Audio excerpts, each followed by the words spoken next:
YouTube, how's it going? Welcome back to the channel. We just got off from a stream. We already tackled resonators at a showcase a few weeks back. Sorry for not even posting some contents recently. I just got busy with work. But anyways, here we are. So I think majority of the people nowadays are posting the resonator deck. Here is my list here, the pure resonator build. We are adding the Earthbound Prisoner. We did not get the Crimson Lotus here. That's why we're not even using the Red Rain. So we're just using the Red Zone because it's easy enough to search with a copy of Vision Resonator. This is my pure build. I like a good ratio with the hand traps and your starters. You got good starters here. With the number of Resonator call, you can just cut off a number of these, like just settle with one copy and then add some additional 2 cards that you like. The Dark Ruler no more is kind of necessary if you are going second.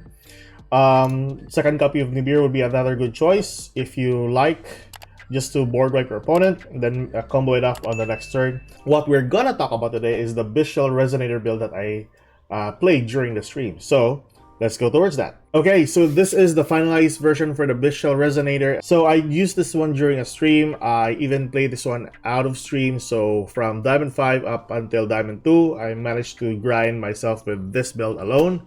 It's kind of fun. It's easy enough to go into your level 8 or level 10 synchro monsters, and that's the only extra deck monsters that you can summon because this is basically a synchro deck, as Jack Atlas would actually use it. The thing about this deck, we're running one copy of Resonator Call. Like I said earlier, you don't need like 2 or more copies of this if you're running another variant, because you have a ton of searchers here for Soul Resonator or even the other Resonator cards. First and foremost, Vision Resonator is a really good card to get a copy of your Crimson Gaia once sent to the graveyard. Cards like Foolish Burial is another good card as well.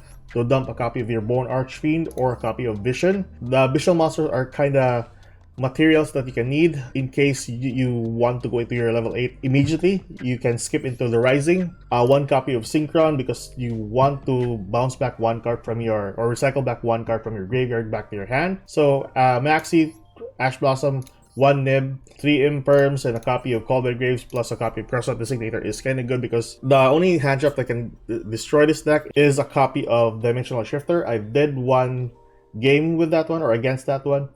It was very hard because majority of your cards needs to be in the graveyard for its effect to resolve. Also for Bone Archfiend, you need to dump a card to the graveyard, so that's one problem there. Drill and Lockbird, it's not really that like a problematic effect. You can just go into a copy of 1 Hot Red Dragon Archfiend Abyss. It's not that much, but you know, Drill and Lockbird is a strong card.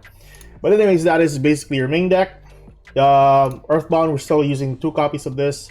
I had a 3rd copy of this, but I think too much will be somewhat unnecessary. But the search for your level 3s are kind of good though.